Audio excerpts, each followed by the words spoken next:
the Texas Longhorns, the Oklahoma Sooners. The 119th meeting between the two. It's in the Cotton Bowl in Dallas, Texas during the Texas State Fair, the biggest state fair in the nation every year. Texas and Oklahoma are both rolling right now. Oklahoma's got the edge on offense when it comes to yards per game and points per game. Not rushing, but overall in points. Texas has the nod on defense on every category, but points per game, I think that is due to the competition as well. Oklahoma hasn't played the level of competition that Texas has at the moment, but facts. We saw the last 2 years. Texas last year dominated the Oklahoma Sooners, won 49-0, and they were dominating them in 2021. But here comes Caleb Williams. The rest was history. We were up 28-7, 35-17, 41-23. So we saw what happened in the last 2 years. It's been two different stories.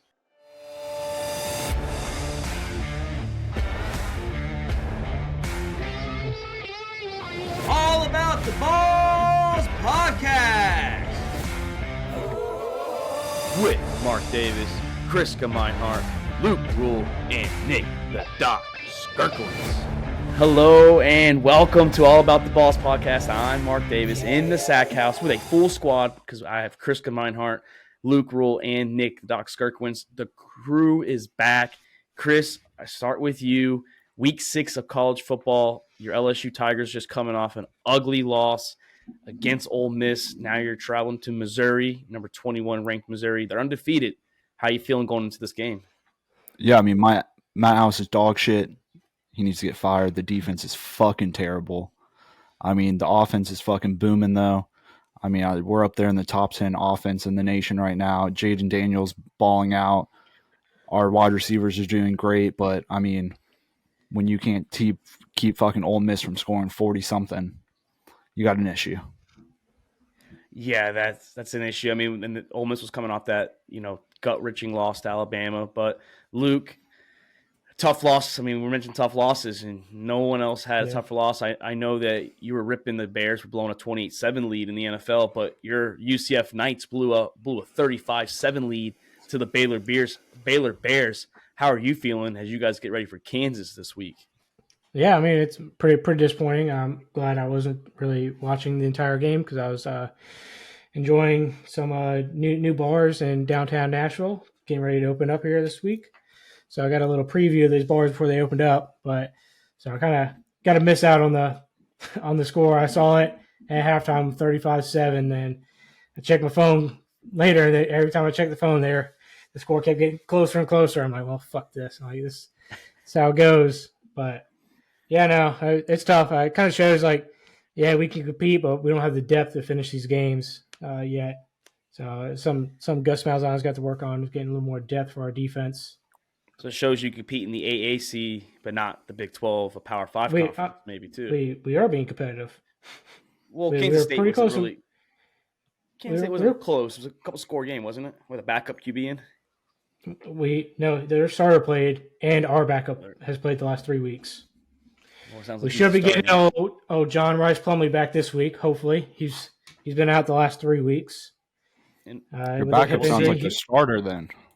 And we'll see if Kansas has their starter, and because I'll mention in a minute, but yeah, he didn't play last week against Texas, had a back flare up. But Doc, Florida State had nothing to worry about last week. They were on a bye week. They stayed at number 5. Now they have to play the Virginia Tech Hokies, at home. You guys are at home, so 23.5-point favorites. I'm assuming you're not really stressing that game at all, huh? No, not everybody can be Florida State this week or, any at all in the NC2A and just be fucking amazing. Not worrying about your opponent, being able to close out games that you're winning, and not just being good offensively, but being good all the way around. It's a great day to be a Seminole. Doc, you weren't on the show last night. What about those fucking Commanders tomorrow, eh? Were we doing NFL or college tonight? I forgot. I was looking at we're doing college, but we didn't get to listen to your Bears Commanders throwdown. I was just making sure because I signed on and I thought we had an agenda for tonight, and you want to come on, you want to follow the agenda, you want to talk football, and then you got a co-host wants to make it personal. There's no need for that. Gotcha. There's no need for that. Gotcha. Well, Doc, you still want Sam Howell? Not for Jamar Chase, no. You still with Doc, the first round pick?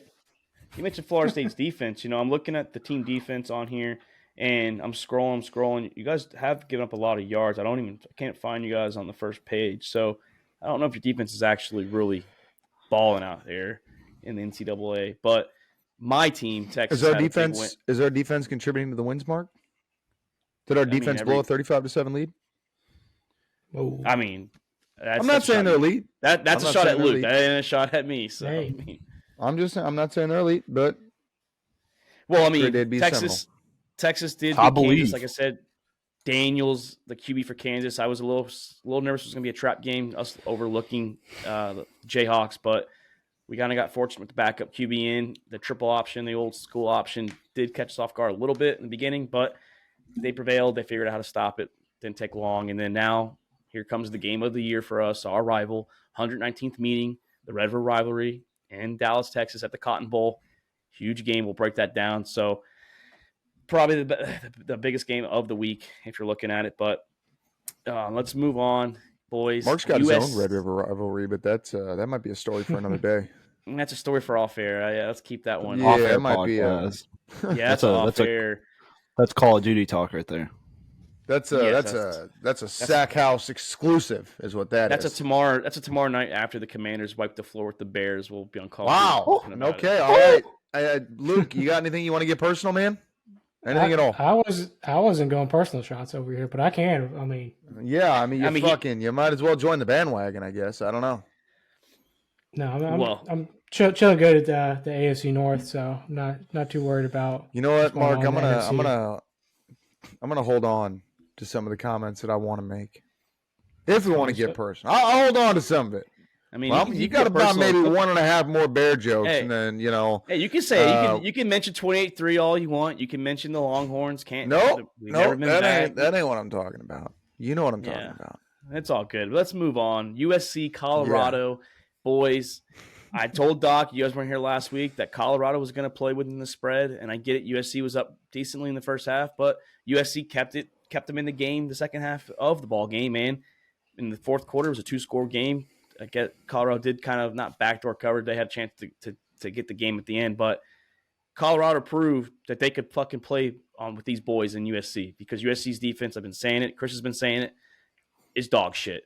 So is the hype for USC kind of wearing off? They keep falling down the rankings. They were 5 a couple weeks ago. They fell down to 8 after last week's game, or the week before that, I'm sorry. And after Colorado, they fell down to number 9. So is the hype kind of wearing off with the USC Trojans?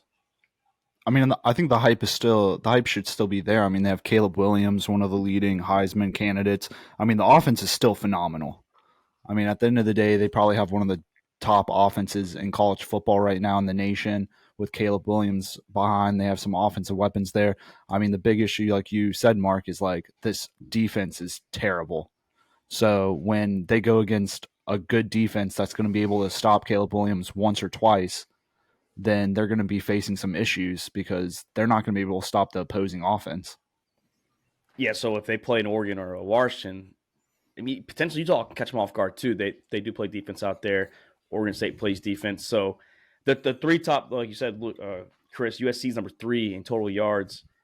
Oregon's number 2 and Washington's number 1. And we know those 2 top teams can play defense. So they could throw Caleb Williams off guard. I think that USC should start learning to play defense very fast, because when they play Notre Dame next week, week 7, that's going to be a big game. I expect Hartman to have a fucking huge game that game. I'm not sure if they have to play. Looking at the schedule now, actually, they do play Utah, and they play Washington, Oregon back-to-back weeks. So they better start figuring this shit out quick. Yeah, USC's at the point where Caleb Williams needs to score every drive when they start going up against these big-name schools, because if they don't, they're going to lose that game. And we almost saw it against Colorado. I mean, everyone thought, like, hey, this game's over in the first quarter. Like, Caleb Williams throwing bombs every drive for touchdowns. And Colorado sneakily climbed back into that game to make it a little nervous for those Trojans. Yes, they did. I'm not sure, Doc, I know you were at a wedding, if you caught that, or Luke, I mean, you were bar hopping, but that defense needs to figure it out. I know everyone was hyped up on the coordinator as he was coming from Oklahoma, but he has not figured it out yet in the 2 years he's been with the USC Trojans. Yeah, I unfortunately did not catch much of any college football last weekend, being out of town, which is a heartbreaker for me because I love college football. But I didn't need to catch last week to know that the USC defense is in trouble. I mean, Caleb Williams is great, but like Chris said, I mean, there's a team that is all season long looked like they're going to struggle if they don't have if they're not scoring every single drive offensively. I mean, you saw it opening up the season against San Jose State. I mean, that was I mean, first game of the season or not, you've got to put a better product together than 28 points against San Jose. I mean, that's an awful, when you compare the two, just an awful team to give up 28 to. Nevada was a better showing. Stanford, Arizona State, a lot of question marks coming back into that game, and then Colorado as well. They're giving too much credit to Colorado on that one. They really are. What do you mean by too much credit? Oh, because Colorado's not that good, dude. Colorado's not that good. I mean, they dropped 41 on them, and it was a 7-point game late in the game. I mean, it was a 14-point game. That's why I'm saying it's a surprise. They're not that good of a team to put up 41 on USC. I mean, on the defense, that's you got to look at it, and that's a USC defense problem. And we're doing that shit on Oregon. And don't tell me Colorado's that good because they scored 41 on USC. All right, it took them double overtime against Colorado State to win that game. I mean, I did say that they were going to drop in the 40s against USC since the Nebraska game. Actually, might be the TCU game. I've been saying that all year. They were going to drop 40, 50 points against USC. And I said USC was going to do the same thing. I mean, I was calling that all year. And, yeah, I guess they didn't drop that much on Oregon, but is USC going to be able to drop that much on Oregon? Or the Huskies, for that fact, too. I think those games are going to all be shootouts, I think. Either way, like USC's offense is going to be able to score on Oregon and Washington's defenses. Maybe not 40 points, but I guarantee they're probably in the mid-30s range for points. So I think those games are also going to be shootouts. All the Pac-12 games are going to be shootouts. Well, I mean, mid-30s. I think Oregon might be a low-scoring shootout. Yeah. Mid-30s is low scoring for Pac-12. Low-scoring shootout. Yeah, you and Luke's vocabulary. I love it when you guys say some crazy shit like that. So, but I mean, I don't know. Like if they score 35 on Oregon or Washington, that's not scoring every drive. I don't think. So that means you better hope Michael Penix Jr. and Bo Nix they have a bad game because they're likely to drop 45. 50. I don't know, man. Like I don't know. Like I think the sizzle is kind of like just wearing off a little bit. They were the favorites for the Pac-12 coming into it. Now they're below Colorado or Oregon and the Huskies in the rankings. So the voters are not the voters. It's the AP. Oh yeah, nobody's arguing that. Nobody's arguing that Washington and Oregon are putting together programs that are competing here. Yeah, USC came in heavy favorites to win that conference, and I'm honestly excited to see the Pac-12 becoming something again. Washington and Oregon are putting together a show and standing up and taking their opportunity at the conference. Nobody's arguing that. I am just saying Colorado's not that good. This could be a year 2 Pac-12 teams make the playoffs too. Like Pac-12 is proving like they're the dominant conference right now this season. Well, you heard it here first, folks. Yeah. I saw an argument. Could happen. Playoffs. Well, I saw an argument, boys. Is like let's say that either Washington or Oregon they're a one-loss team or whatever, and then they win the Pac-12 against they get the revenge. Let's say Georgia loses Alabama. Bama's a one-loss SEC champion. Georgia's a one-loss SEC non-champion. Oregon wins the Pac-12 at one loss, and Washington's at one loss. Do they throw that second Pac-12 team over Georgia? Because that's a question that. Now they both have one loss, they're going to favor the SEC. Just the way the voters are going to be. Now if it's now if they have like an undefeated Pac-12 team and a one-loss Pac-12 team, like they both might slide in. It all depends on the outcomes. I mean, Tennessee is slipping, but Tennessee still got an offense. If Georgia loses to Tennessee by 3, that's one thing. If Georgia loses to Missouri by 30, or not Missouri, actually, let's say Vanderbilt. The argument though was if let's say Georgia goes 12-0 in the regular season, right, and Bama goes 11-1, and Bama beats them in the SEC title game, let's say the Huskies beat Oregon next week, and then Oregon flips around in the Pac-12 title game. That's the only loss Oregon suffers. Oregon beats Washington, close game, and vice versa. Bama beats Georgia, close game. Oregon and Bama are going to get in. But do you throw Georgia in over the Huskies or the Huskies in over Georgia if it comes down to that fourth team? That's what I'm saying. It all comes down to performances, schedule. If Alabama beats Georgia in the SEC title game, that obviously means something, right? So it depends on, Oregon. If they lose the one game, we're a long way from. I don't think that they're defaulting SEC over a second Pac-12 team. Maybe past years they would have. I think this year it's a little different just because the Huskies would have the better strength of schedule with playing USC, playing. Yeah, Oregon I think it's too hard to deny the Pac-12 this year. I do. I think it's way too hard. Yeah, I do too. And Chris, the SEC, man, losing its fastball, and that brings it on to the Georgia Bulldogs. Are the Georgia Bulldogs straight up losing their touch? Their defense is still there, but is their offense losing its fastball? I know they escaped the Auburn game. They escaped the South Carolina game a couple weeks ago. They do play Kentucky at home, ranked Kentucky, by the way. Is Georgia losing its fastball and offense? And should we be worried? Should Georgia be worried about the remainder of the season? I mean, I don't think Georgia should be worried at all about the remainder of their season. They probably have one of the easiest remainder of the season for any college football team, honestly. I mean, I think they are losing their touch offensively, but that's just due to having a brand new quarterback out there with Beck. I mean, they're not able to reload like they did. I mean, Stetson Bennett was Stetson Bennett for 2+ years, Like he was out there to just get it done, and now they're seeing this new quarterback drunk, though, too. By the way, playing drunk. Allegedly. Well, his own story. It's him saying it. He said allegedly. We love that dedication. We love that dedication. And clearly, he still has drinking problems. Not with the Rams anymore. So. Yeah, I don't think. I want to slide in. I don't think this is a cause of concern for Georgia's offense. I mean, they're still 481 yards a game, 322 through the air, 148 on the ground, almost 150 yards a game on the ground. I mean, Georgia, even last year, I don't have the numbers in front of me, what they did last year game by game, but their defenses, in my mind, what carried them last year as well. They've been such a very good defensive team. They averaged something like 240 yards a game against defensively. This was a team that the defense carried them. The defense is going to carry them again this year, but I don't think that their offense is slipping. There's almost 500 yards a game offensively.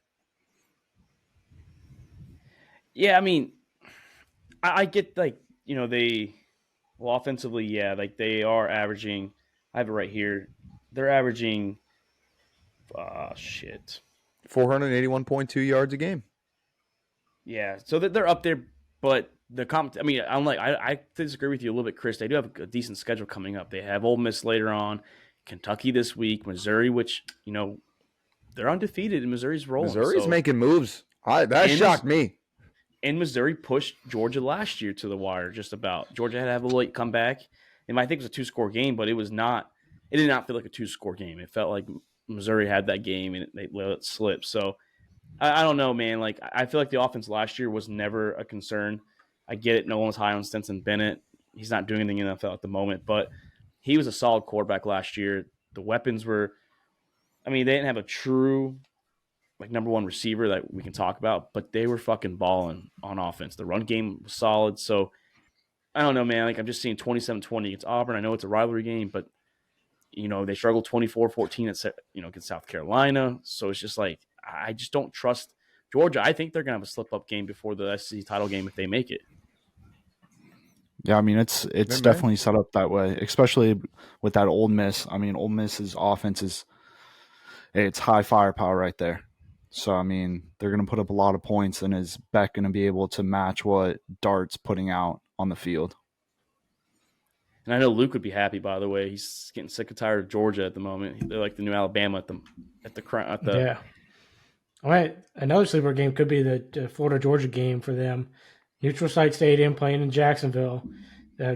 Florida's going to come out, give them their best shot. So it's also a sleeper game for them. I think Florida's been hot and cold this year too. Like they play good one week and they play like shit the next week. So you never know what's going to happen with that Florida team. I mean, not if Florida plays what they played last week. I mean, but if they played like they did against Tennessee. Yeah, it's true. When do they play Florida? Are they playing October 28th? Yeah. So last Saturday of October. Yeah, neutral site stadium, biggest tea party. That's going to be a good game. Let's move on to a neutral site game, boys. Let's break down now week 6. Let's get into week 6. The Texas Longhorns, the Oklahoma Sooners. The 119th meeting between the two. It's in the Cotton Bowl in Dallas, Texas during the Texas State Fair, the biggest state fair in the nation every year. Texas and Oklahoma are both rolling right now. Oklahoma's got the edge on offense when it comes to yards per game and points per game. Not rushing, but overall in points. Texas has the nod on defense on every category, but points per game, I think that is due to the competition as well. Oklahoma hasn't played the level of competition that Texas has at the moment, but facts. We saw the last 2 years. Texas last year dominated the Oklahoma Sooners, won 49-0, and they were dominating them in 2021. But here comes Caleb Williams. The rest was history. We were up 28-7, 35-17, 41-23. So we saw what happened the last 2 years. It's been two different stories. I think it's going to be a lot more physical, boys, this year. Oklahoma's playing a lot better ball than they were last year when they came into this game. The defense is playing a lot better. But, like I said, they haven't played a defense like Texas yet. They haven't played an offense like Texas. So who has the edge? Where are you guys leaning at here?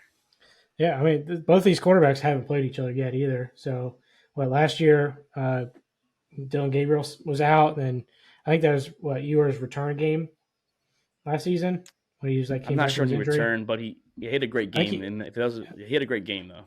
Yeah, I think that's his first game back. So it's the first time these two quarterbacks going head to head, which is pretty good. I should have pulled out my UCF Dylan Gabriel jersey for this podcast today, but. Well, do you think Oklahoma is going to pull it off, or do you think Gabriel has it in him? Yeah, I think he's got it in him. I mean, he's having a great season this year. Last season, not so great for Oklahoma, but I mean, Oklahoma's rolling this year. Every time I look at the score, they're fucking blowing teams out, except Cincinnati and SMU. But SMU is a tough team to play, even though they're still in the American Conference. What were you gonna say, Doc? Yeah.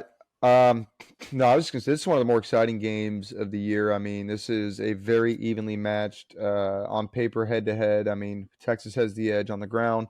Oklahoma through the air. Not that either team is doing bad at either which category. We're just talking numbers and having the edge. But the defense coming through. I mean, it's going to be a very exciting game to see who's going to prevail. And it being at a neutral site really, really takes it in. Yeah, it's half. I'm pumped orange. for this game, dude. Half red, half burnt orange. Yeah. That's the way it goes. I personally think Texas still has the advantage. I think Texas' schedule and what Texas has proven already this season. Already, big wins against Kansas, big win against Baylor, who, just came back. Who the fuck they play last week? UCF. South Florida, right? Team. Or Central Florida? Yeah. Yep. Big win against Wyoming. The huge win against Alabama. I know Wyoming was kind of a question mark until the fourth quarter, but, better teams are going to prevail. You know what I mean? You're going to have slow starts. That's just how it works. Look at the fucking future Super Bowl winners and the Denver Broncos coming back 28-7 against the Bears. Jesus I mean, that's a prime fucking we're going all the way team right there. But huge win against Alabama. I mean, watching what Texas has done this year, much gooder competition that they've faced. I'm giving the edge of Texas, but very, very excited to watch this game this weekend. I'm not sure if any injuries OU has. I know Texas lost our tight end Sanders. We didn't really need him when he got hurt against Kansas, but he is the second prospect on a lot of the draft boards, right behind Brock Bowers for the tight ends. He's a hell of an athlete, so I think we need him.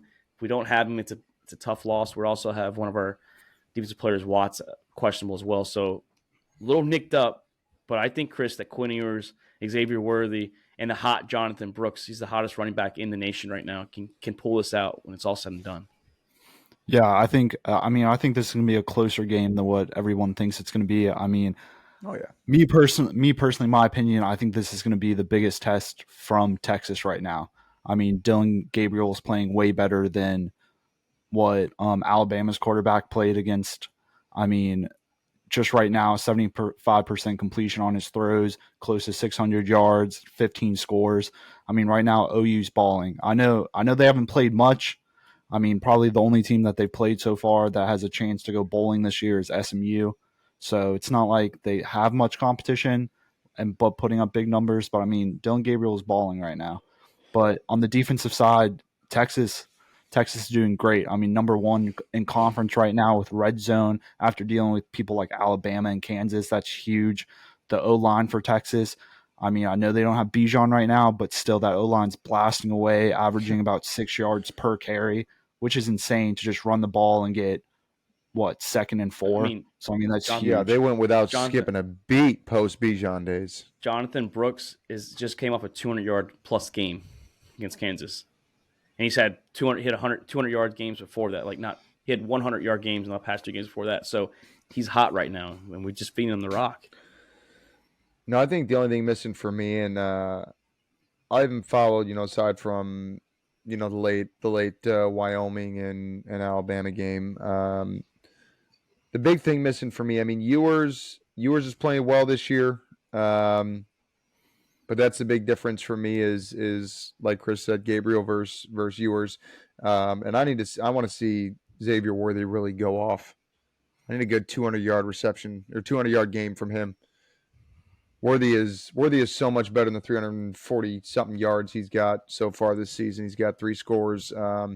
Looking for a breakout game from him. And I think in a game that might be a defensive battle, I think this could be an opportunity for Worthy to step up and show his draft potential. Yeah, he's projected to be that late first round, early second round prospect at the moment is where I've been seeing him. And he's fall, capable of being better than that. No, he is. I mean, I just think right now Quinn he's not being the gunslinger that he was trying to be last year. He's more conservative. He has done a lot better this year with the deep ball when he takes that chance. But the run game's so hot, it's like, why fuck it up and just try and force the QB to do something stupid? I get it. Yeah, Sark's putting Quinn in the offense in good spot. I'm hoping that he's drinking it during the sideline because, like I said, he's a better coach when he's a little buzzed out there. A little something in there, yep. Yeah, I need the drunk Sark confidence. Yeah, it's been a good matchup of 2 quarterbacks that might be playing. They should probably be playing Sundays in the next couple of years too. So both these quarterbacks, potential first, second round picks coming out in the next season or 2, whenever they decide to actually come out. And Quinn just threw his first interception last week. He's got 10 on the year for 1. I know it's not, Dylan Gabriel 15-2, but he was close to the streak that Sam Ehlinger had for the most consecutive passes for the Longhorns in history without a pick. He had a bad one last week, but that shit happens. But I was told by an OU fan in the office, my office, that one of the LTs out there was like, "Oh, you might catch Texas by surprise with how physical they're going to be." I was like, "Dude, it's a fucking rivalry game. No one's catching each other how physical they're going to be. They know they're both trying to kill each other, and we just played Alabama, so we know the physicality of other teams." Nobody is coming out in this game surprised by anything. No, not a rivalry game. Even if you get blown out, even if you give up 600 yards and get blown out, you're like, "Hey, we knew this was a possibility on either side." And I think OU needs – we're talking about playoff implications. I think OU needs this win more than Texas does just because if OU loses, they fall down to probably around 15 or 16. It'll be a lot harder for them to climb up in that top 4, the teams ahead of them. If Texas does lose, they'll still probably be in the top 10. OU will get in the top 10 as well. But OU can redeem themselves with that win in the Big 12 title game if they can get there, and they can redeem themselves. I think OU needs this a lot more at this moment than the Longhorns do. I mean, this probably for either team. This could define their season though. Whatever team loses probably won't make the fucking playoffs unless they win the Big 12. So it's gonna be very very tough. They'd have to play each other again in the Big 12 championship. And I still think if OU I don't even know if Oklahoma makes it with the win. Yeah, I don't. Well, with the win, I think they can. With the loss, I don't think they get it, even if they win the Big 12 with 1 loss. If they win out, they'll make it. Yeah, if they win out and they go 13-0, I can see OU in the playoffs. I definitely do. And the SEC too, Chris, they're already hinting that next year this game's going to be a 3:30 Eastern game, which most of the time it's played at the noon slot. So the SEC is already trying to sound like tinker with the fucking game essentially. Yeah, that Get 3.5 over it. hours is a big deal. Yeah, get the fuck over the time. Don't bitch about that. Well, I just hope that they don't move it to rivalry weekend at the end of the year. That's the only thing I don't want. Texas That'd be must the be same- like 90 that'd be the same or week. Texas must be like 70-10 at noon and like 10-30 at 3:30. Well, it's just like the SEC loves their 3:30 windows. They always did on CBS. I know this is the last year with CBS, but The SEC just loves putting the different games in different slots to get viewership. I mean, if you got fucking Alabama, Georgia playing at 12, you don't want Texas and Oklahoma playing at 12 too. Yeah, you got to spread the love. I just hope they don't move it to the last game of the year like that. Don't do that. Just don't I do hope that. they move it to like 11 o'clock at night. Fuck it. I mean, I Make would it a like a late game. night game, especially I'm gonna be East Coast next year. I wouldn't mind a night game. I can fucking do Yeah, shit during the make day. it like 11 Come o'clock home. Central, so it's midnight some- for us. Make it like a West I mean- Coast start. I stay up. I'm honestly Like surprised. I'm surprised it's not a night game. This would be a great They- Saturday night game. They typically I am too, but that they- daytime atmosphere on these two schools is unreal. they don't play night games usually with these two. I think the last time they did something different was the 3:30 game was 2017. It was the second window. The They Big don't 12 even is play. historically an early window conference. Yeah. At least that's what it seems like to me. I don't have the numbers on how many games they've played at each slot, but they like when I think Big 12, I'm thinking first Well, games OU of the plays day under the Well, sun. I mean, Texas plays a lot of night games, but not against Texas. OU they don't play night. I mean, and they play in the Cotton Bowl until the Big 12 title game. The last time we played OU not in the Cotton Bowl was in Jerry's World during the Big 12 title game. So I believe that was Kyler Murray's last year with the Sooners. Kyler Murray's a punk. Yeah, he is. He is. We actually had an argument Great about guy. OU quarterbacks, and I was like, I'd take Baker over fucking Murray any day. I think I'd take Baker in the NFL right now over Kyler Murray. I'd take Oh, yeah, Caleb Baker's actually Williams. playing. I would too. Former OU quarterback, yeah. I'd take Kurtz too over him, another OU quarterback. Yep. But no, big game. Can't wait to watch it. It'll be 9 a.m. my time, so I'll get my day started. And from there, fucking, it'll It's dictate either the be a rest of my good day or a Saturday. bad day for you. It'll be a good day or bad day. You'll either hear me pissed off on the text messages. I probably Probably won't hear you at all. I mean, I'll talk, but I won't be sitting here like fucking bragging. I will let the game play out. I'll sit there and be like, I I'll hope- critique the game.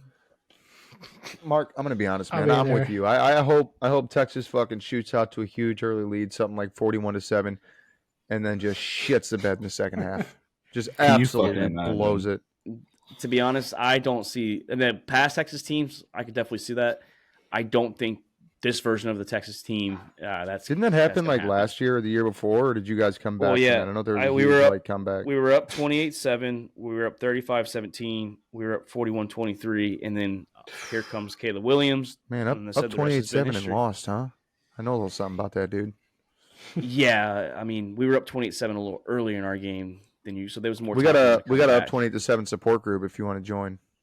We feel your I struggles. mean, I'm in a 28-3 lead. Blow. I mean, I've seen more blown leads with my teams than you probably all have combined. So there's No, nothing. you remember guys now. can- I'm a Chicago fan. Remember that. I'm a Falcons fan, so let's just forget. Let's not forget that one. We're I blown leads watched. is in our name. Yeah. Well. But boys, the Irish this week, another ranked opponent. This is their third week in a row. This is the start. Like I said, if they want to make their way back in, I know right now they are number 10, so they're still fighting for that potential playoff spot. They went out. They're playing this week at number 25, Louisville. Does Louisville pull off the upset at home? Stand by as I pull this up here real quick. Jesus Christ.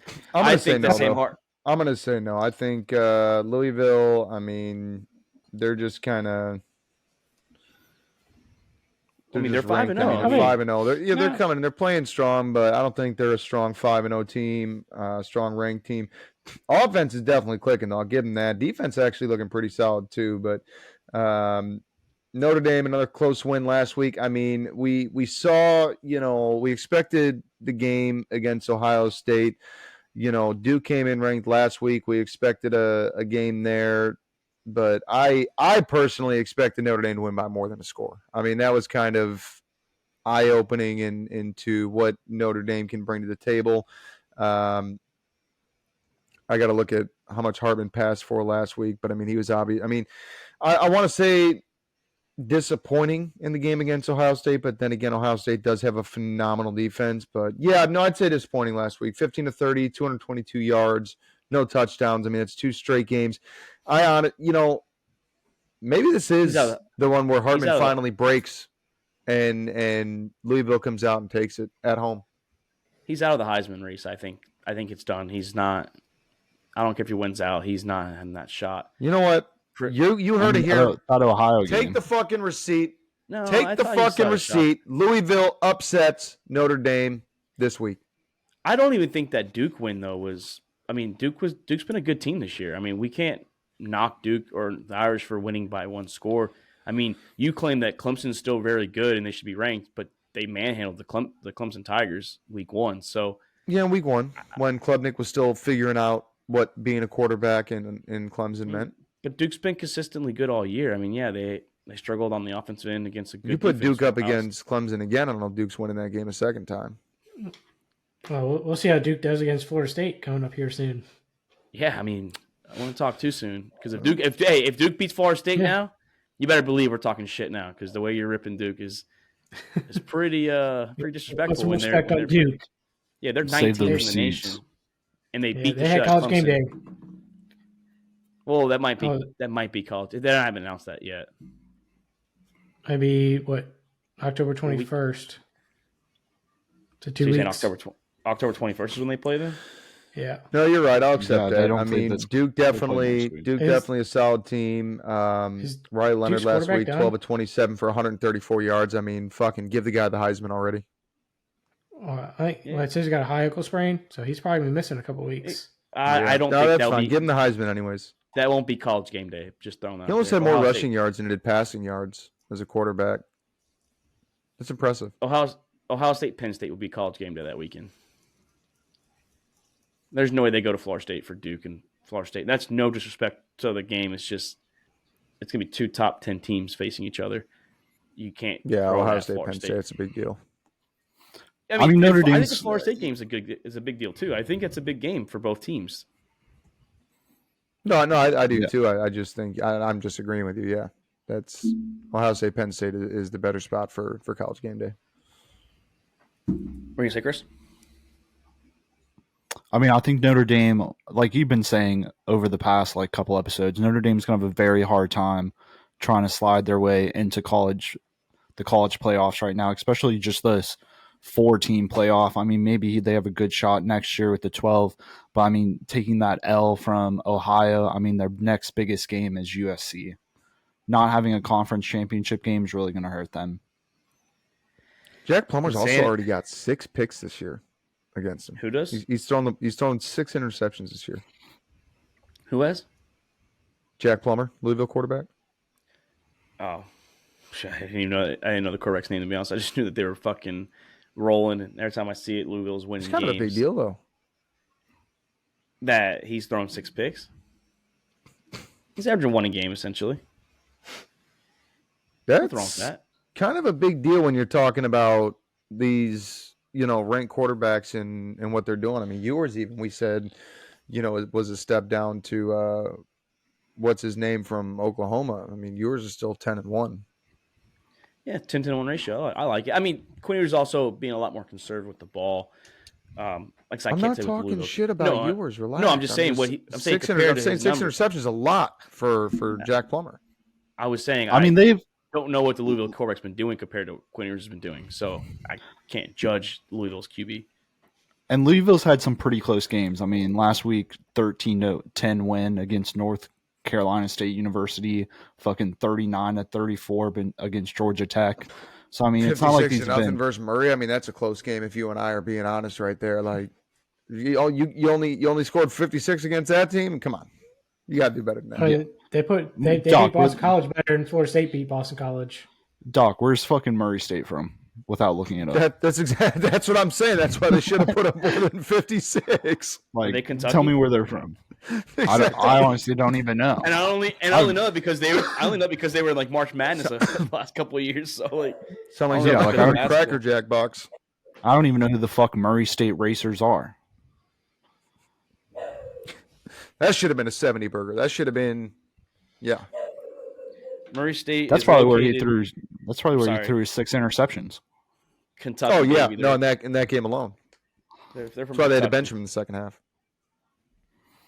But no, I Yeah, I think mean that Sam Hartman's been struggling though lately, and he needs to get it going. And if he's not, Doc's gonna be right. This is an upset game, and they better fucking figure it out quick. And it goes right back into what I was saying all year long. They did What were win you last saying, week Doc? against Duke, but this is what you expect to see from Notre Dame when they play true competition. They're not taking on the University of Massachusetts Minutemen. All right?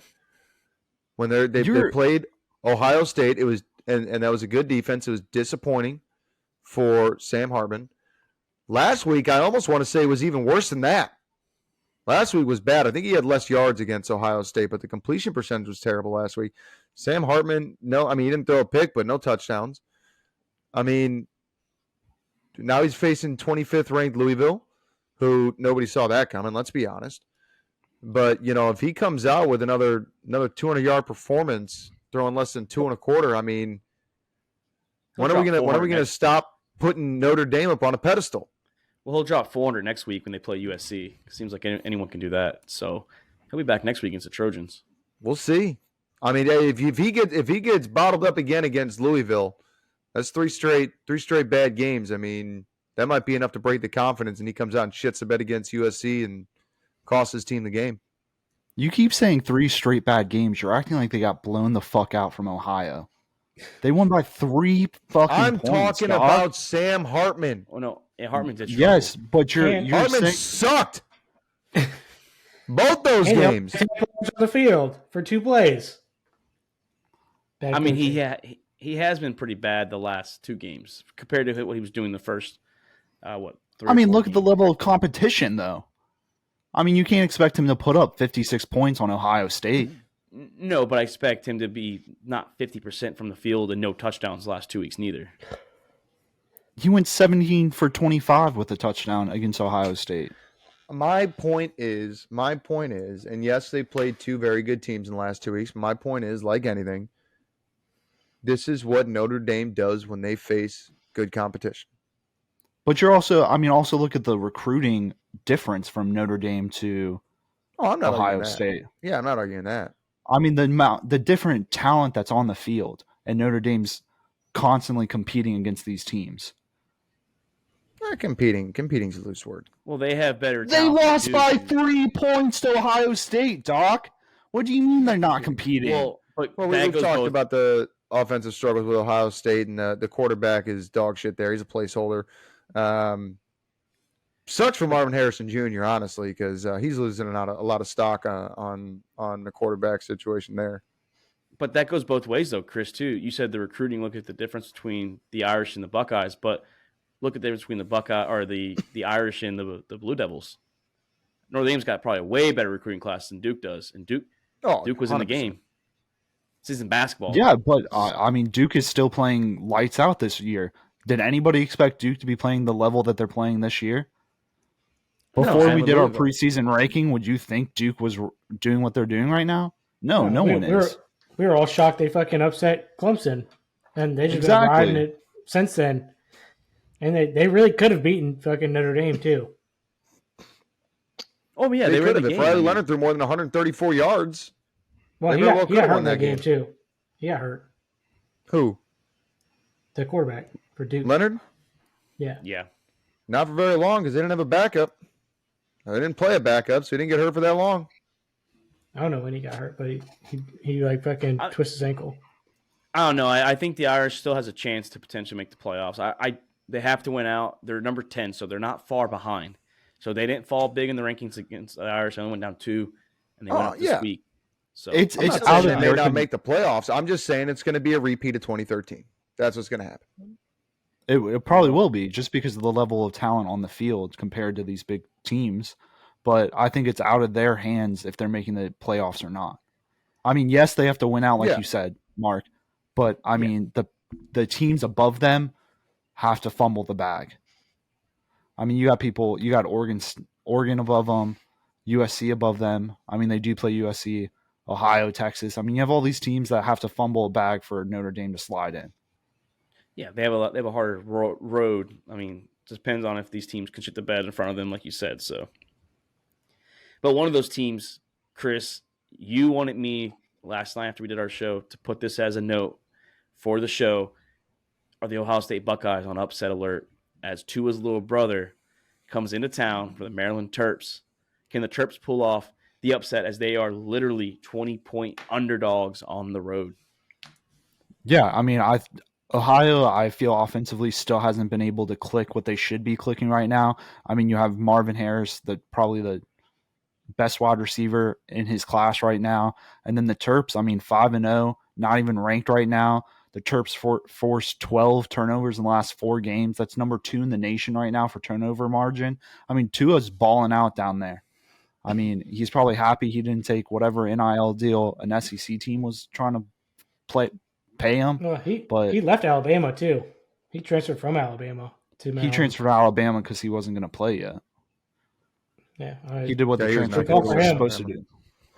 do. it was a good I mean, call Nick for him, Saban, but he- Nick Saban probably shooting himself in the foot for letting him go. Yeah, 13 touchdowns, 3 interceptions. Like, I mean, he's lighting them up, and they haven't been in a close game yet this season. Was their closest game 18-point? Yeah, 18 points. Yeah, 38 Yeah. to 20 against a very, And they're- very Charlotte. tough Charlotte team. And the Yeah, ground game is I mean, great too.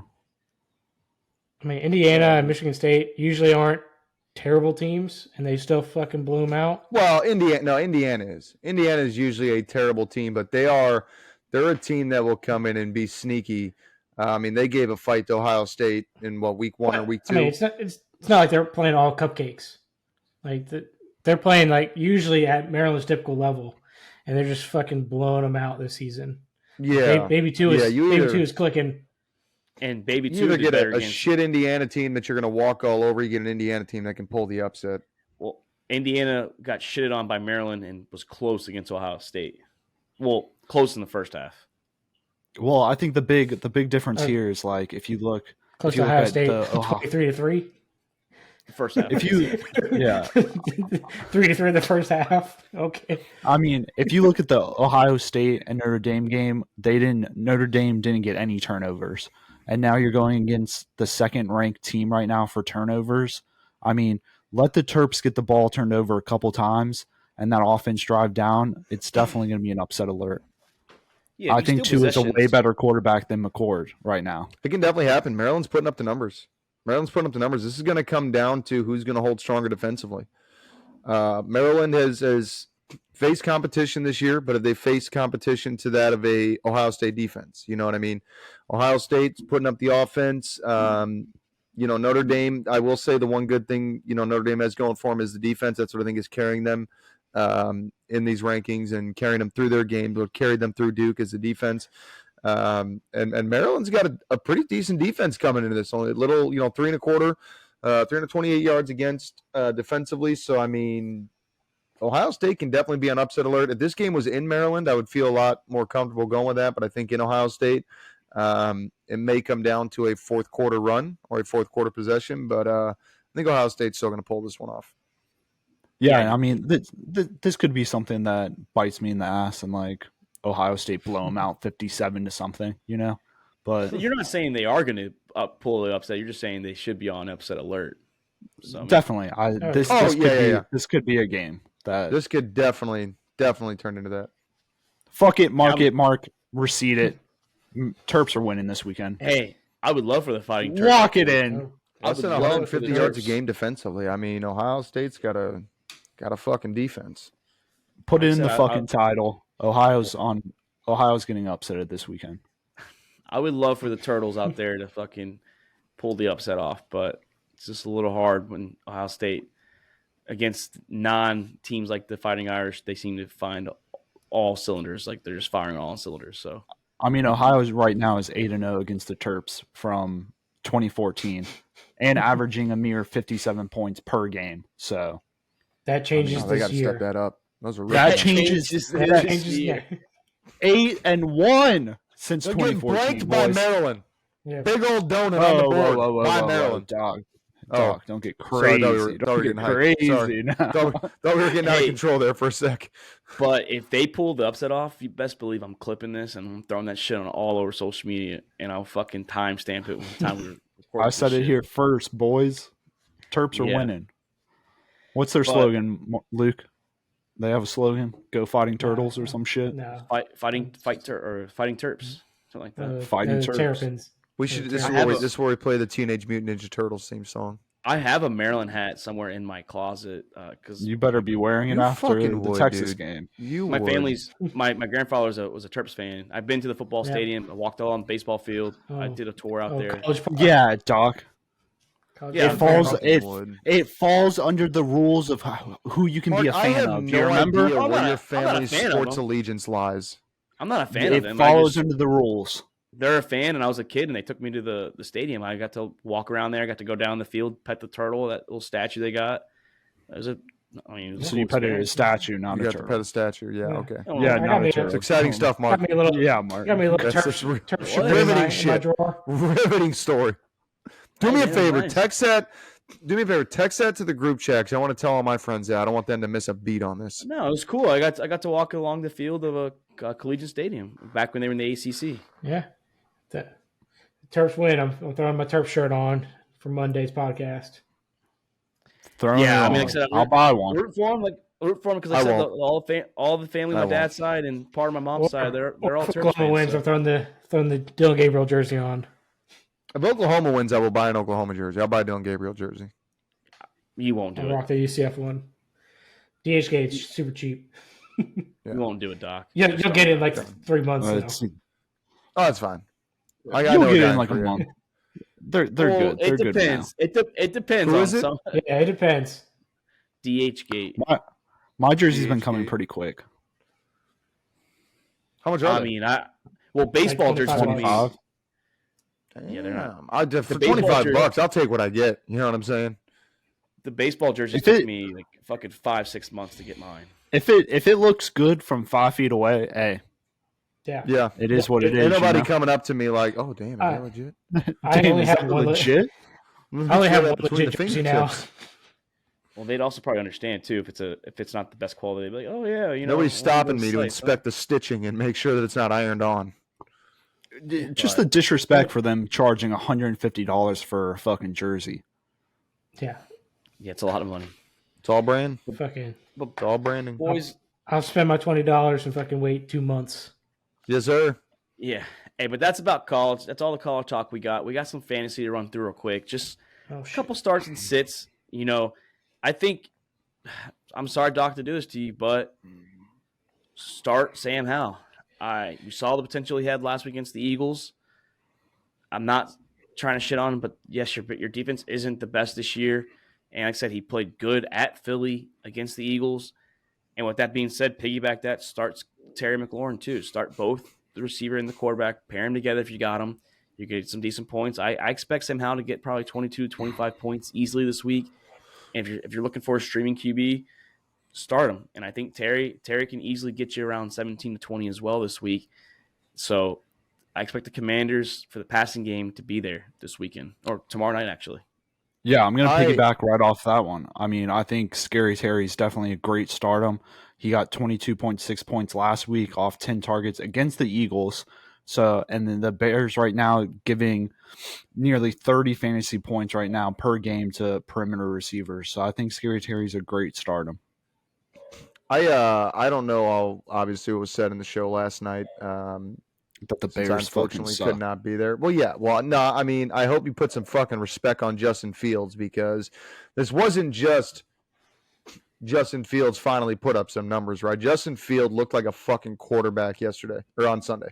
And that was the biggest thing for me. The guy sat in the pocket, let it build around him, looked upfield, took chances. I mean, everything that I look for and a Chicago quarterback, Justin Fields, and I think it was 16 for 16 at one point. It was very difficult. My brother got pissed. I was watching during What the happened, wedding. He Doc? was not happy about it. What happened was they saw the scoreboard of the Panthers game. And they said, "Shit, they're not beating the Vikings, so now we have to lose because we want those 2 picks."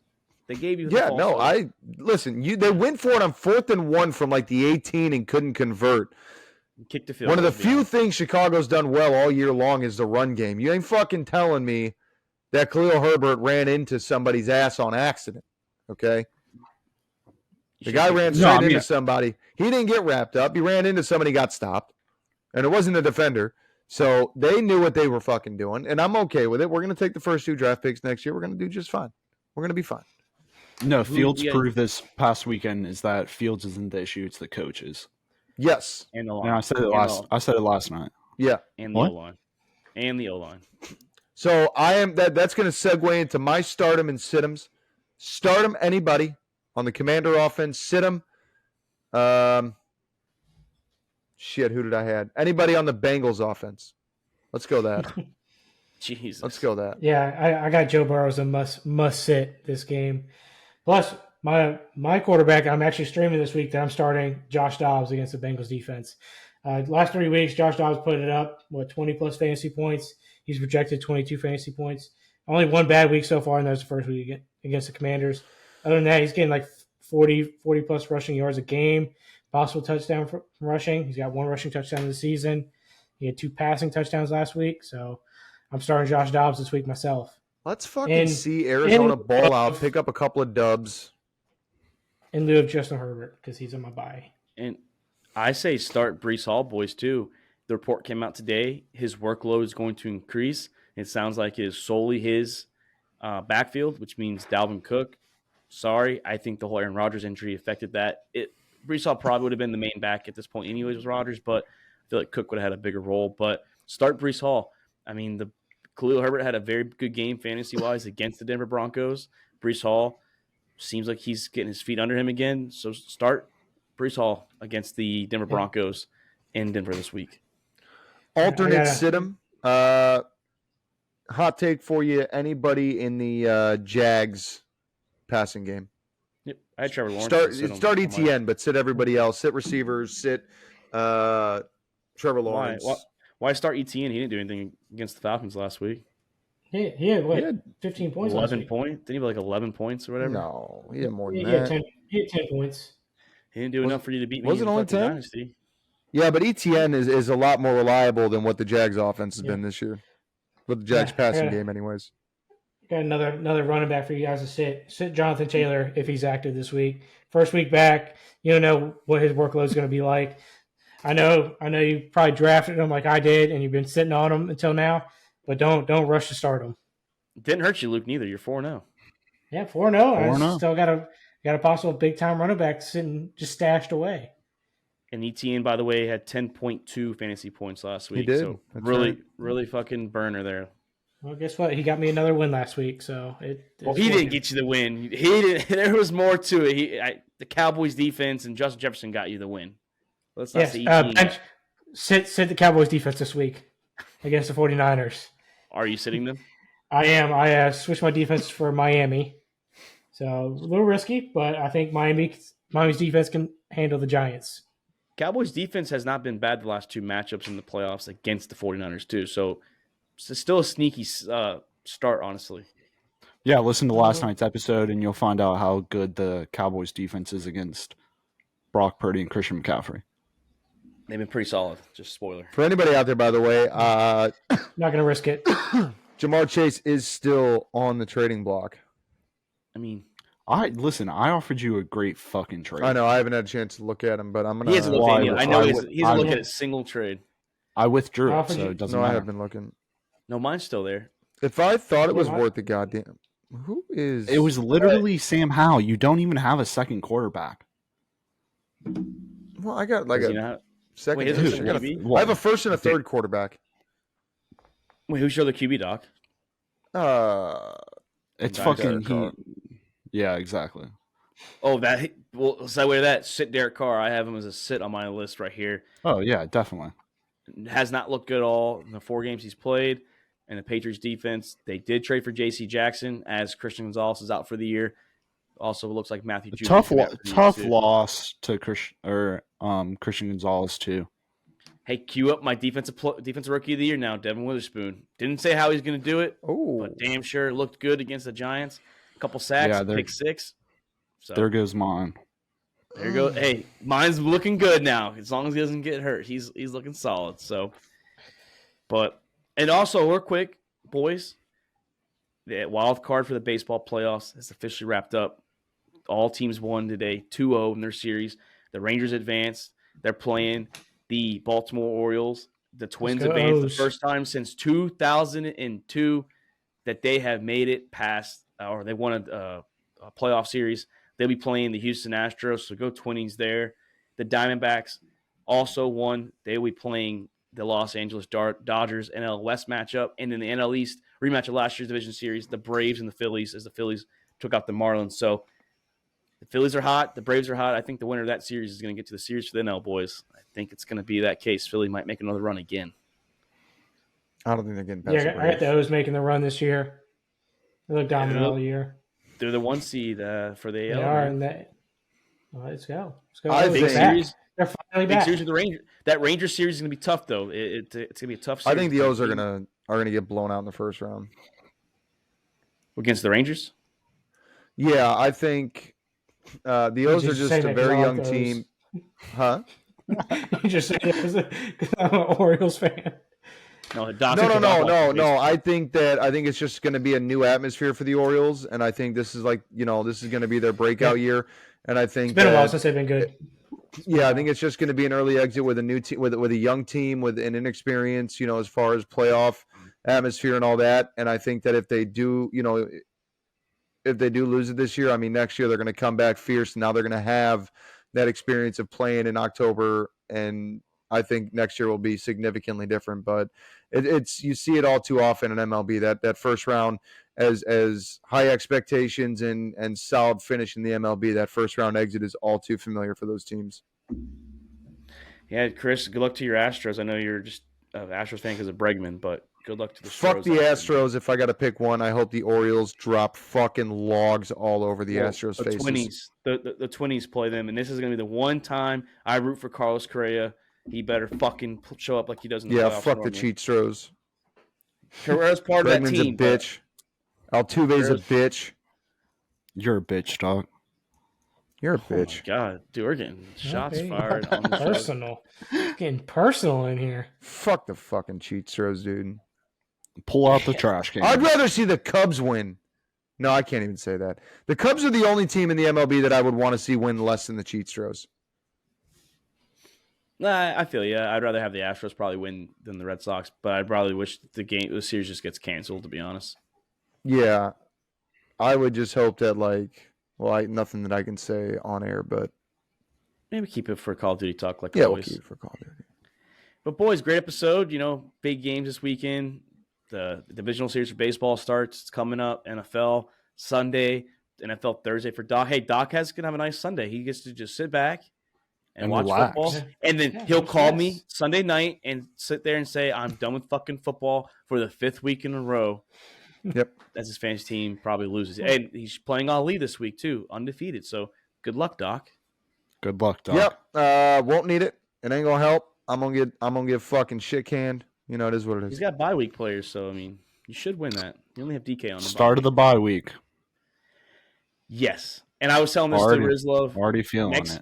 Next year in Dynasty, it could be a shit show because we don't know what bye weeks are going to be like yet. So it could be everyone. You might have a fucking half your team out on one bye week next week. I hope Rizlov has 80% of his team on week 7.